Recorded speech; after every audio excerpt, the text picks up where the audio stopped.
The Care Credit credit card lets me pay over time for just about anything my dog needs, from food to vet care. But, what if, hypothetically speaking, I got a bird? No, a horse. Well, I've got good news for my hypothetical self. Care Credit is accepted at more than 270,000 locations and works for, wait for it, all animals. And the even better part is, it also works for me. I can use it for spa trips, dental treatments, and more. Care Credit offers flexible financing for all my hypothetical animals and hypothetical me. Visit carecredit.com to apply and find a location near you, subject to credit approval. If you're an NBA or WNBA fan who loves keeping up with pop culture, you've got to check out the Six Trophies podcast, presented by Aura.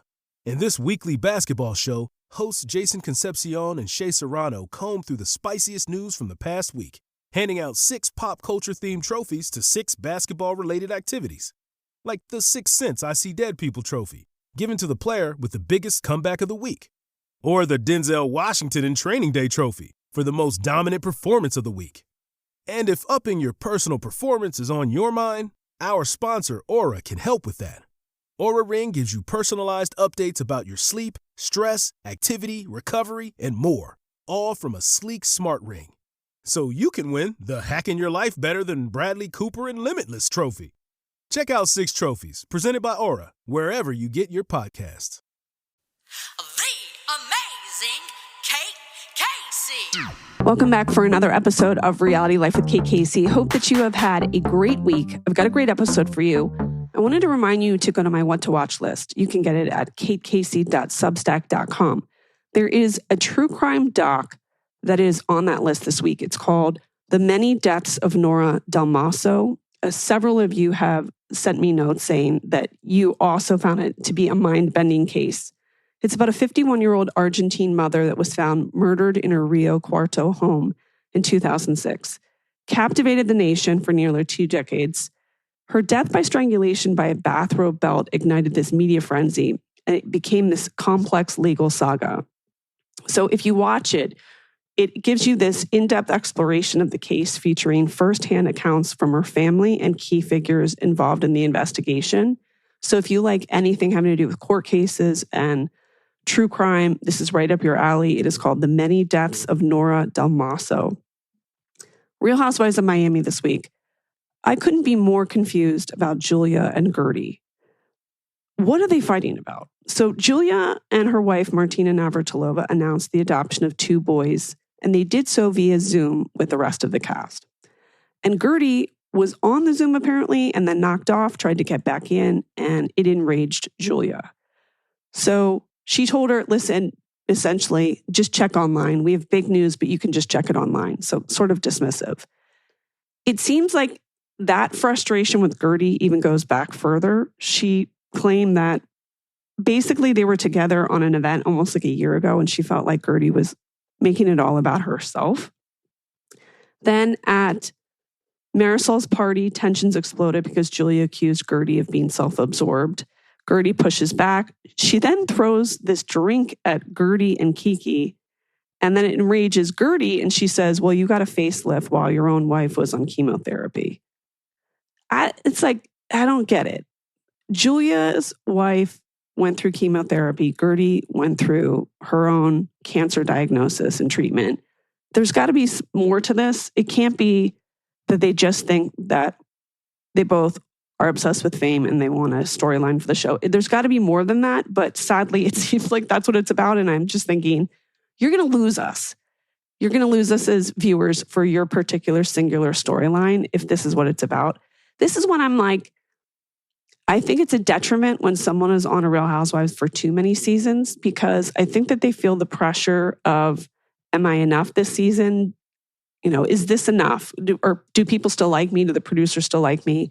So they sometimes invent fights that don't even seem to make sense just to get time on screen, because the more screen time that you get, the more opportunities you get, the more engagement you get. Anyway, I was so frustrated by it, and it really made me think about a lot of Hollywood stars. It doesn't matter if you're a reality star or a movie star, and how that can get into your head about, are people forgetting about me? And it plays in so well to the documentary that I watched that is streaming today, and I really wanted to talk about because it is an absolute must watch. But again, it makes me think back to decades and decades later, there's still this unnerving concern that anyone in entertainment has about keeping relevant, and particularly if you're an actress. And I am telling you, it's a documentary that you have to watch. It is called My Mom Jayne. It is on HBO. It is a deeply moving and beautifully constructed documentary that revisits the life of one of the Hollywood's most misunderstood icons, Jayne Mansfield. And it's done through the eyes of her daughter, Mariska Hargitay, who's best known for her role on Law and Order SVU. She takes us on an emotional journey to understand the woman behind the myth, not just the platinum blonde bombshell or the tabloid fixture, but her mother, the artist, and this complicated human being. I have personally always been drawn to biographical documentaries, especially that allow a child to explore the life of their parent. There's something uniquely powerful about watching someone piece together the past, revisiting their parents' relationships, their triumphs, and their heartbreaks, and acts of emotional archaeology. And My Mom Jayne is exactly that. It's a daughter's search for truth, meaning, and connection, as told with tenderness, vulnerability, and a fierce love that transcends time. Jayne Mansfield was one of the most fascinating figures of the mid-20th century pop culture, and again, very misunderstood. She's often remembered for that bombshell persona, and of course, for her tragic death. The full story of her life reveals a woman who was far more complex, intelligent, and driven than the headlines ever allowed. Born Vera Jane Palmer in 1933 in Bryn Mawr, Pennsylvania, she was raised primarily in Texas after the early death of her father. When she was just 3 years old, her father died of a heart attack while driving, and sadly, she was in the car at the time. From a young age, she was ambitious, studying acting, singing, in multiple languages. And she had a very high IQ and dreamt of Hollywood stardom. But it wasn't just talent or ambition that got her there. Jayne Mansfield was a master of media before it was even a concept. She understood long before the age of influencers that success in Hollywood wasn't just about performance, it was about perception. She was an early architect of personal branding, crafting a public persona that was as exaggerated as it was unforgettable. With her baby-voiced coo, curve-hugging dresses, and blonde bombshell image, she positioned herself not just as an actress, but as a spectacle. And she did it knowingly, with a wink and a stumble. While she leaned into the Hollywood caricature, she was at her core a multifaceted artist. She could play multiple instruments, including the violin and the piano. She spoke several languages fluently and took acting seriously, studying at UCLA and with private coaches.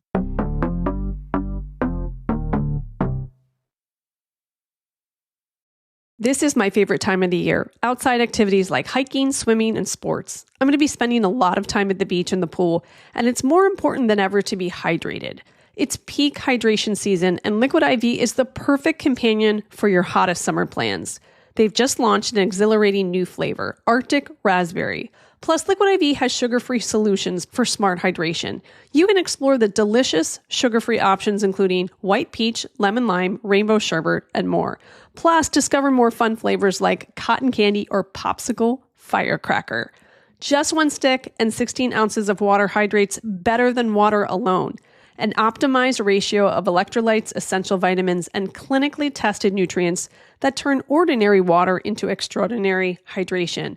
No matter what your summer brings, tear, pour, live more. Go to liquidiv.com and get 20% off your first order with code KateCasey at checkout. That's 20% off your first order with code KateCasey at liquidiv.com. There's some incredible TV coming out of the UK right now. Brits just do it differently. The accents, the wit, the scenery, the devastating one-liners disguised as compliments. It's all streaming on BritBox. They have the best mysteries, dramas, comedies, and seriously addicting originals like Outrageous, based on the true story of the Mitford sisters. They were kind of like the Kardashians of the 1930s, wealthy, audacious, chaotic, wildly opinionated, and always making headlines. And chances are you've never heard their story. It's stunning. It's jaw-dropping. It's very British. So check out Outrageous. It could be your next favorite. Don't miss Outrageous, streaming now only on BritBox. She didn't just want fame, she wanted a career. But she also knew how to work the system. She orchestrated her own publicity stunts, invited the paparazzi to capture outrageous moments, and seemed to always be one step ahead of the press. She knew that to stay relevant, you had to stay talked about. And she was brilliant at staying on the front page, whether through wardrobe malfunctions, controversial photo ops, or eyebrow-raising quotes. She wasn't just playing the Hollywood game, she was rewriting the rule book long before the rest of the industry caught on. And this is so emblematic of the kind of the playbook that so many other starlets have done in the years after.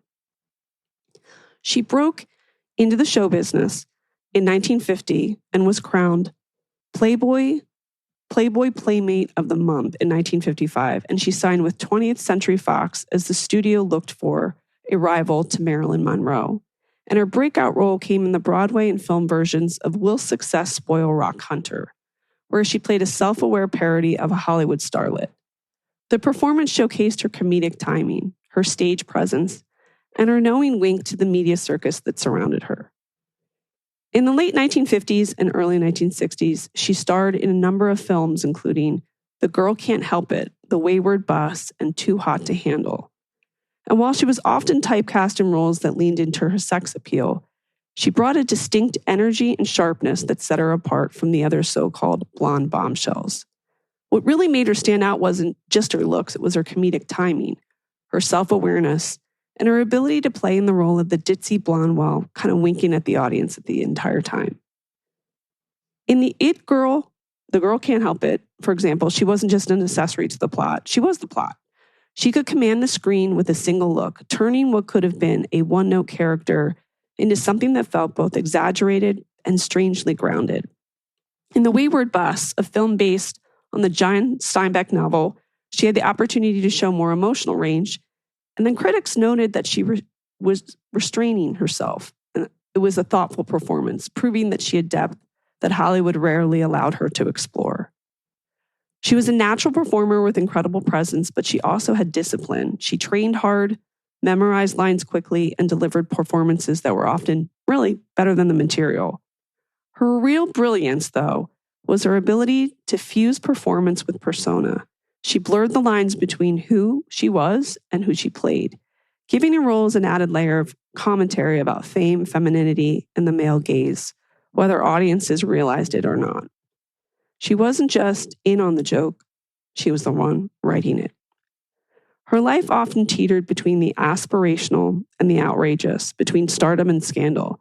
And as the 60s wore on and Hollywood began to shift away from the studio system and from the overtly glamorous starlet archetype that she had embodied, she found herself increasingly sidelined. Roles became fewer, and the ones that she was offered often felt like echoes of the persona she had really outgrown. The industry that once courted her began to turn its gaze elsewhere. And Jayne, still in her early 30s, was already being deemed too old for the very image that she so carefully crafted. She pivoted, the way women in Hollywood so often had to do, by taking her fame on the road. She performed in nightclubs across the country, including Las Vegas lounges and small-town venues. These were no longer high-budget film sets, but she brought the same star power to a nightclub stage as she did to her movie career. Draped in sequins, cackling bawdy jokes, and always in control of the room. She also appeared in a string of European B-movies, often with lurid titles and minimal scripts that capitalized on her notoriety more than her talent. Still, she leaned in, working constantly, hustling to provide for her children, and refusing to disappear quietly. There's an undercurrent of tragedy in this period, not just in her declining fame, but in the way the industry discarded her. She'd played the game it demanded of her, and when it no longer served her, it moved on. But even as the spotlight dimmed, Jayne Mansfield remained a consummate performer. She stayed visible, she stayed working, and she stayed provocative. And for Jayne, reinvention wasn't optional, it was survival. Behind the scenes, beyond the camera flashes and the cleavage-bearing gowns, she was a devoted and deeply hands-on mother of 5. Her journey into motherhood began early at just 16 years old.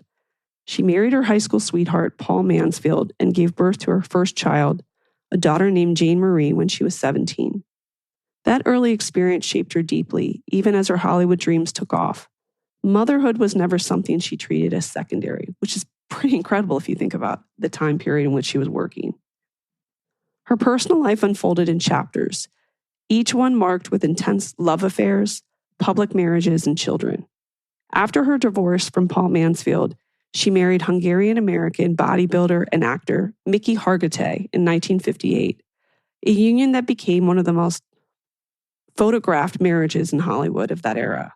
Together, they had 3 children, Miklos, Jr., Mickey, Zoltan, and Mariska, the youngest, who would go on to become a celebrated actress in her own right. Her third husband was director Matt Cimber, with whom she had her 5th and final child, a son named Antonio. By that point, Jayne was juggling the demands of 5 children, a patchwork of co-parenting arrangements, a grueling performance schedule, and the constant pressure to remain relevant in an industry that had little patience for aging women or for mothers.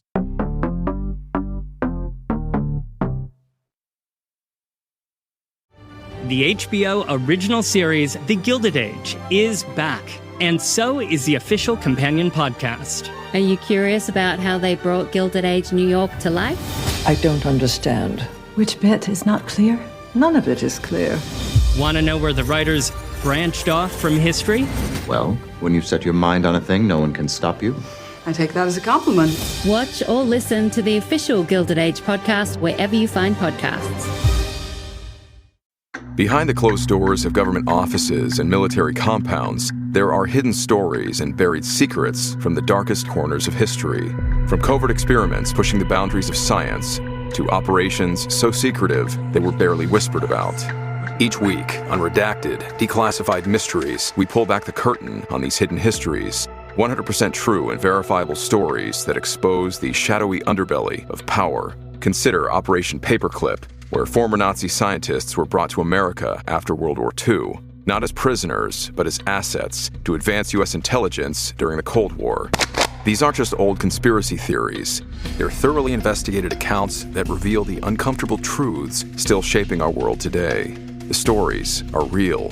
The secrets are shocking. Follow Redacted, Declassified Mysteries on the Wondery app or wherever you get your podcasts. You can listen to Redacted early and ad-free right now on Wondery Plus. She adored being a mother. She traveled with her children whenever possible, often bringing them on the road while performing in nightclubs or filming overseas. Friends and family have recalled her as a mother who doted on her children, kept them close, and made them feel loved, even amid the chaos of her fame. She famously decorated her pink palace home in Los Angeles with childlike whimsy, complete with heart-shaped bathtubs and rooms designed for play as much as performance. Her children weren't accessories to her fame, but they were central to her life. And in My Mom Jayne, that intimacy and devotion comes through the memories and emotions of the people that knew her best, which were her kids. The film peels back the tabloid legacy and reintroduces us to the woman who, despite her fame and flamboyance, found her best, truest identity in being a mother.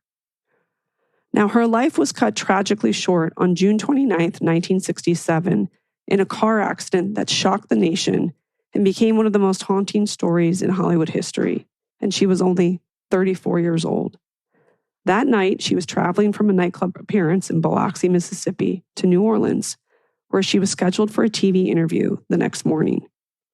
In the car with her were her then boyfriend, Sam Brody, her driver, Ronnie Harrison, and 3 of her children, Mickey, Zoltan, and 3-year-old Mariska, who were sleeping in the back seat. At around 2:25 a.m., on a dark stretch of U.S. Route 90, just outside of New Orleans, their 1966 Buick Electra crashed into the rear of a slow-moving tractor-trailer that had suddenly braked behind a cloud of insecticide fog being sprayed along the road. The car slid under the truck, instantly killing the 3 adults in the front seat, Jayne, Brody, and Harrison. Miraculously, all 3 children in the back survived with minor injuries. In the aftermath, the crash became the stuff of urban legend. Rumors quickly circulated that she had been decapitated, a grisly myth fueled by early graphic press reports and the shocking nature of the crash. In reality, while she did suffer severe head trauma, she was not decapitated, and the tragedy was so high profile and gruesome that it led to a significant change in vehicle safety. The introduction of the underride bar, now commonly referred to as the Mansfield bar, which prevents cars from sliding underneath large trucks. Her funeral was held in Pennsylvania, and though her fame had dimmed in the years leading up to her death, the public mourning revealed just how indelible her mark had been. Jayne was more than a bombshell or a tabloid figure. Her death reminded people of her youth, her ambition, and the sense that she had been both celebrated and exploited by the very machine that made her famous. The documentary, My Mom Jayne, is a moving, intimate, and deeply personal exploration of Jayne Mansfield's life, not through the lens of tabloids or pop culture nostalgia, but through the eyes of her daughter, Mariska. For decades, her public image had been flattened into a caricature. The platinum blonde bombshell, the Monroe look-alike, the starlet who died tragically young. But My Mom Jayne goes deeper. It reclaims her as a full, complex human being, an artist, a mother, a woman who lived large, but loved even larger.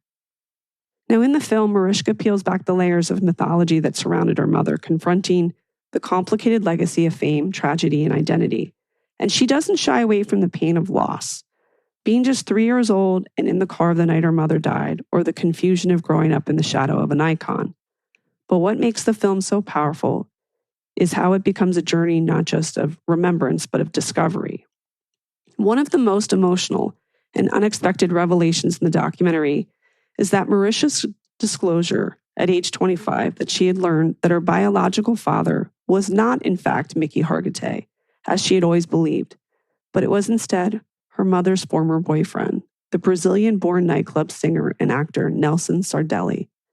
This revelation, really earth-shifting, had handled with care in the film, and it speaks to the deeply personal, often hidden aspect of her life, how much she protected her children, how complicated her relationships were, and how much of her truth was concealed behind the glare of fame.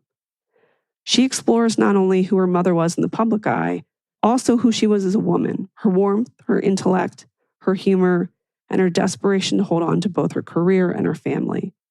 Through old home videos, personal photographs, and intimate interviews, this documentary repositions her not just as a cautionary tale, but as a woman who dared to live out loud in an era that punished women for doing just that.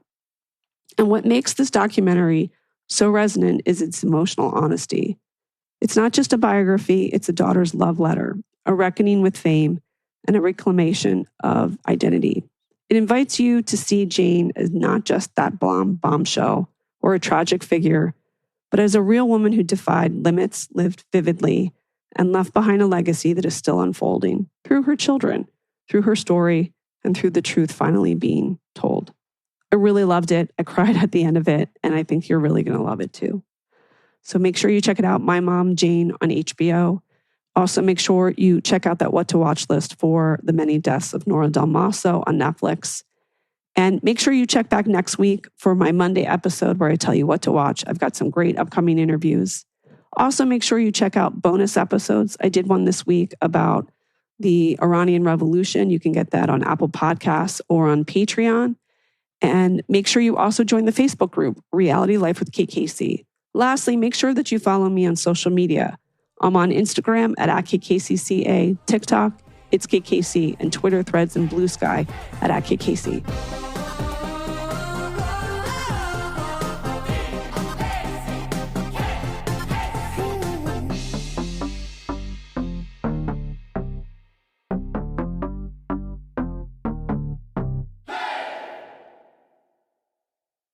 This is Nick. And this is Jack. We're best friends, ex-finance guys, and resident 90s experts. And every week on our podcast, The Best Idea Yet, we're bringing you the untold stories behind your favorite products. For instance, can you guess which billion-dollar fashion company went viral thanks to a rhinestone-covered tracksuit? Or which cartoon turned 4 turtles into a global toy empire by accident? It started as a joke. Last one. Which cold beverage was so hated by Starbucks, they actually ended up acquiring it? Spoiler, the Frappuccino. Howard Schultz apparently thought cold coffee was super lame, and then he bought it. From Teenage Mutant Ninja Turtles to Juicy Couture to the Orange Mocha Frappuccino. Join us every week to learn how your favorite things got made. Follow The Best Idea Yet on the Wondery app or wherever you get your podcasts. And you can listen early and ad-free right now by joining Wondery Plus. And if this podcast lasts longer than 45 minutes, call your doctor.